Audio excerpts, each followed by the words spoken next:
Assalamualaikum warahmatullahi wabarakatuh. Perkenalkan, nama saya Putri Amalia dari jurusan Komputerisasi Akuntansi. Di sini saya akan membahas mengenai studi kasus yang terjadi di negara Pantai Gading, yaitu pekerja anak dan pekerja paksa yang terjadi di pabrik coklat atau kebun coklat. Di sini saya akan membahas mengenai 4 poin, yaitu ada fakta, ada masalah, ada solusi dan teori yang bersangkutan, serta dengan rekomendasi. Pertama, kita masuk pada fakta-fakta yang terjadi di negara Pantai Gading. Pantai Gading adalah negara yang terletak di Afrika Barat dan berbatasan dengan Liberia dan memiliki penduduk sebanyak kurang lebih 24.184.810 jiwa menurut Sentral 2017. 60% dari penduduk Pantai Gading berusia di bawah 25 tahun. Hanya 53% pria dan 33% wanita di Pantai Gading yang memiliki kemampuan membaca dengan baik. Serta dari sudut penghasilan, masyarakat Pantai Gading kebanyakan meneruskan hidup dari hasil pertanian terutama kakao dan kopi. Menurut FAO, Pantai Gading merupakan penghasil kakao terbesar di dunia. Dengan berkembang pesatnya perkebunan kakao di Pantai Gading, membuat warga Prancis yang tinggal di Pantai Gading terdorong untuk mendirikan perkebunan kakao dan mereka menggunakan budak untuk merawat kebunnya dan hal ini terjadi sampai dengan Perang Dunia Kedua. Orang-orang Pantai Gading menanam kakaonya sendiri di kebun seluas 5-20 hektar dan mereka harus bersaing dengan pemilik perkebunan Prancis yang menggunakan budak sebagai pekerjanya. Data dari International Institute of Tropical Agriculture (IITA), jumlah anak-anak yang bekerja di kebun kakao mencapai 625.100 anak dan 604.500-nya adalah anak-anak dari petani kakao itu sendiri dan menurut survei International Institute of Tropical Agriculture, 2-3 perkebunan kakao di Afrika menggunakan anak-anak sebagai pekerja. Dan pada tahun 1908, UNICEF melaporkan industri coklat yang berada di Pantai Gading mempekerjakan anak-anak dari berbagai daerah dan untuk proses produksi. Dan ada 12.000 anak tanpa keluarga atau saudara yang berada di Pantai Gading. Mereka merupakan korban trafficking yang berasal dari Mali, Burkina Faso, dan Togo. Kita bisa lihat di sini ada data negara penghasil kakao. Dan yang kita lihat, negara yang paling terbesar menghasilkan kakao adalah Pantai Gading, dibanding dengan Indonesia, Ghana, Nigeria, Brazil, Kamerun, Ekuador, Republik Dominika, Malaysia, dan Kolombia. Dan di sini ada data anak-anak yang bekerja di kebun kakao Afrika. Kita bisa lihat anak-anak dari keluarga yang dipekerjakan 6-17 tahun di negara Pantai Gading terbanyak daripada Kamerun, Ghana, dan Nigeria, yaitu sekitar 604.500. Dan ada pula anak-anak dari keluarga umur 6-9 tahun, yaitu ada 140.800. Anak-anak dari keluarga 10-14 tahun, anak-anak dari keluarga 5-17 tahun. Dan ada pun pekerja anak laki-laki 6-17 tahun serta pekerja anak perempuan 6-17 tahun. Selanjutnya, kita akan masuk pada permasalahan-permasalahan dari sudut pandang saya sendiri, yaitu kurangnya pengetahuan serta informasi mengenai coklat yang dihasilkan dari kebun mereka dan hasil yang didapat dari penjualan kakao mereka jauh dari hasil penjualan biji kakao yang sudah diolah menjadi produk coklat. Kedua, kurangnya pemasukan sehingga mereka tidak cukup dana untuk membayar tenaga kerja sehingga mereka mempekerjakan anak-anak sebab upah kerja jauh lebih rendah dan anak-anak dapat dieksploitasi. Poin ketiga, pajak yang sangat tinggi dan harga kakao yang tidak stabil di pasaran serta kondisi alam yang dapat mempengaruhi hasil panen itu sendiri. Poin keempat, faktor lainnya yang dapat mendorong terjadinya perbudakan anak adalah kemiskinan, pendidikan yang rendah, penyeludupan anak, dan pertumbuhan penduduk. Di sini kita akan masuk kepada solusi dan teori. Teori yang bersangkutan dengan kasus perbudakan ini adalah CSR. Kenapa CSR? Karena perusahaan bertanggung jawab untuk mensejahterakan sosial para pegawainya. Di sini, secara hukum di Pantai Gading, anak di bawah 16 tahun tidak boleh dipekerjakan. Namun berbeda jika dengan konteks membantu keluarga. Mereka jadikan membantu keluarga sebagai alasan untuk mempekerjakan dan mengeksploitasi anak-anak tersebut. Dan pada 2015, pemerintah Pantai Gading telah memperbarui usia minimal pekerja dari 14 tahun menjadi 16 tahun.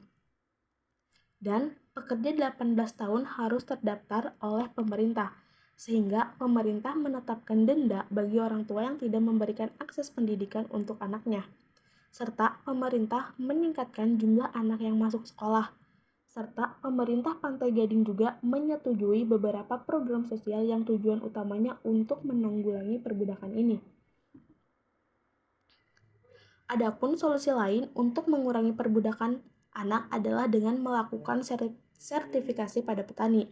Namun, sertifikasi yang dilakukan oleh Cocoa Protocol tidak langsung kepada para petani, tetapi mereka bekerja sama dengan UTZ Certified dan beberapa badan sertifikasi lainnya.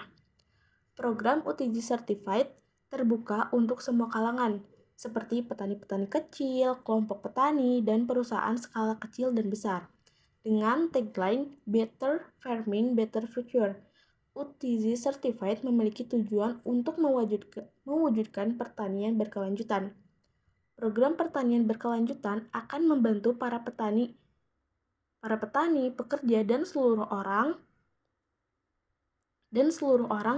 yang bekerja terlibat dalam produksi suatu barang hasil pertanian menjadi lebih sejahtera.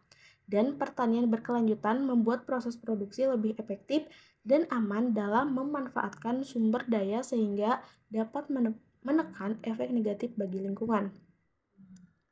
UTZ Certified adalah standar yang disusun oleh organisasi swasta berkantor di Belanda. UTZ Certified berdiri dengan tujuan menciptakan sistem pertanian kopi, kakao, dan teh yang berkelanjutan dan menciptakan kesempatan lebih baik kepada para petani dan keluarga mereka. Para pengelola beserta pekerjanya. Program UTZ Certified memungkinkan petani untuk belajar metode bertani yang lebih baik, meningkatkan kondisi kerja, perhatian kepada anak-anak mereka, dan kepedulian terhadap lingkungan. UTZ Certified merupakan organisasi nirlaba yang beroperasi secara internasional. Program sertifikasinya mencakup para petani, kelompok tani, dan produsen coklat dari beberapa negara. UTZ Certified melakukan upaya dalam 3 tahapan, yaitu ada pencegahan, pengawasan, dan penanganan. Dalam setiap tahapannya, UTZ Certified memberikan pengaruh yang cukup besar bagi petani-petani yang menjadi anggota programnya. Dan untuk meningkatkan kesejahteraan petani, UTZ bekerja sama dengan Solidaridad dan Cargill untuk membantu para petaninya mendapatkan akses lebih mudah ke pasar internasional dan mendapatkan pemasukan yang lebih. Upaya dari UTZ Certified sudah dapat dikatakan menekan faktor-faktor tersebut seperti faktor penurunan harga kakao yang mengganggu para petani di Pantai Gading. Untuk para petani UTZ, dari laporan terakhir hanya 2% yang mengalami penolakan saat menjual biji kakaonya. Sisanya menerima hasil yang memuaskan dan mendapatkan akses pasar yang mudah. Jadi sekarang kita masuk pada poin rekomendasi. Jadi di sini ada 3 poin rekomendasi yang menurut saya harus ada di dalam kasus ini. 1. Harus adanya suatu komunitas atau organisasi yang mengedukasi mereka mengenai alat kontrasepsi agar dapat menekan pertumbuhan penduduk yang begitu pesat tetapi tidak seimbang dengan keadaan negara mereka, yaitu seperti keadaan pendidikan, pekerjaan, dan lain sebagainya. Poin kedua, pemerintah atau perusahaan kakao dapat memberikan fasilitas kepada petani kakao untuk menyimpan biji kakao yang baik dan tepat ketika harga kakao sedang tidak stabil di pasaran dan agar kualitas biji kakao tidak menurun. Jadi, perusahaan kakao dapat memberikan fasilitas atau mereka memiliki tanggung jawab untuk mesejahterakan pekerja atau petani kakao itu sendiri dengan mereka dapat memberikan fasilitas penyimpanan untuk biji kakao. Jadi ketika harga kakao sedang naik di pasaran atau sedang tidak stabil di pasaran, mereka dapat menyimpannya terlebih dahulu. Sehingga ketika harga kakao sudah stabil di pasaran, mereka dapat mengeluarkannya, tetapi kualitas biji kakao tidak menurun sama sekali. Dan rekomendasi ketiga yaitu harus adanya program penyuluhan kepada para petani agar mereka mengetahui informasi dan pengetahuan mengenai kakao itu sendiri dari segi pengolahan, harga jual, dan pemanfaatan biji kakao. Jadi mereka dapat menambah penghasilan dari pemanfaatan biji kakao seperti diolah menjadi makanan atau apa gitu. Jadi mereka tidak hanya fokus di berkebun, mereka dapat memanfaatkan biji kakao itu sendiri. Untuk selanjutnya ada pertanyaan bagaimana dan apa tindakan yang harus diambil oleh merek-merek tersebut.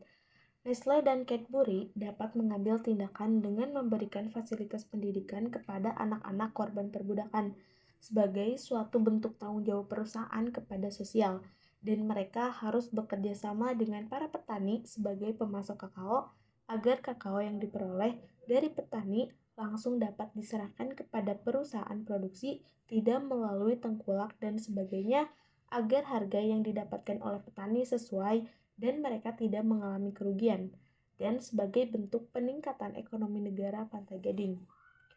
Ada pertanyaan kedua, apa yang harus dilakukan oleh pelanggan dari merek tersebut?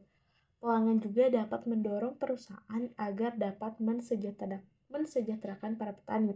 Jika tidak, pelanggan dapat memboikot atau tidak membeli produk coklat dari perusahaan tersebut.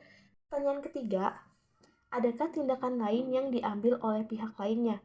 Ada. Tindakan yang diambil adalah program sertifikasi kepada petani oleh organisasi swasta dan mereka mempunyai tujuan pertanian berkelanjutan. Program sertifikasi adalah program di mana petani diberi arahan mengenai produksi kakao. Mungkin sekian presentasi saya hari ini. Mohon maaf apabila ada kesalahan.